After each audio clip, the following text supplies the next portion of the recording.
ನಮಸ್ಕಾರ.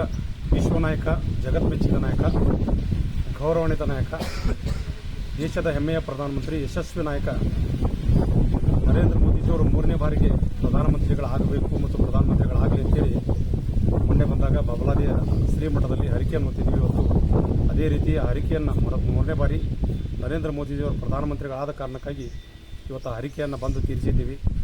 ಅದೇ ರೀತಿ 3 ಲೋಕದ ಒಡೆಯನಾದಂಥ ಬಬಲಾದಿಯಲ್ಲಿ ನಾವು ಇವತ್ತು ಕೇಳಿಕೊಂಡಿದ್ದು ಮುಂದಿನ 5 ವರ್ಷಗಳ ಕಾಲ ನರೇಂದ್ರ ಮೋದಿಜಿ ನೇತೃತ್ವದ ಸರ್ಕಾರ ಮತ್ತು ಅವರ ಆಡಳಿತದಲ್ಲಿ ಸಚಿವ ಸಂಪುಟದ ಎಲ್ಲ ಸದಸ್ಯರಿಗೆ ದೇಶವನ್ನು ಮುನ್ನಡೆಸಲಿಕ್ಕೆ, ದೇಶವನ್ನು ಅಭಿವೃದ್ಧಿ ಪಥದತ್ತ ಒಯ್ಯಲಿಕ್ಕೆ 3 ಲೋಕದ ಒಡೆಯನಾದಂಥ ಬಬಲಾದಿ ಸದಾಶಿವಜ್ಜನ ಆಶೀರ್ವಾದ ನಿರಂತರವಾಗಿರಲಿ ಅಂತೇಳಿ ಕೇಳ್ಕೊಂಡಿದ್ದೀವಿ. ಭಾರತ್ ಮಾತಾ ಕಿ ಜೈ. ದಿನ ಸೋಮವಾರ ವಿಶೇಷ ಏನಪ್ಪ ಅಂದ್ರೆ ಬಬಲಾದಿ ಶನಿವಾರ.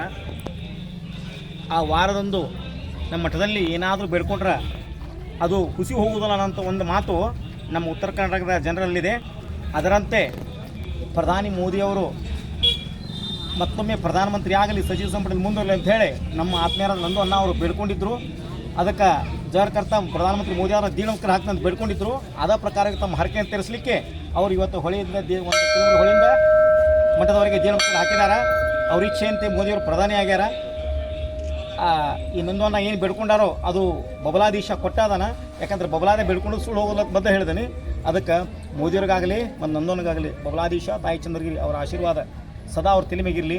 ಮತ್ತು ಅವರ ಒಂದು ಏನಿದೆ ತಾಯಿ ಹರಕೆ ಮತ್ತು ಆಶೀರ್ವಾದ ಏನಿದೆ ಸದಾ ಅವರನ್ನು ಮತ್ತು ನಂದವನ್ನ ಅವ್ರ ದಂಪತಿಗಳನ್ನು ಕಾಯಿಲೆ ಅಂಥೇಳಿ ಮಾತಾಡ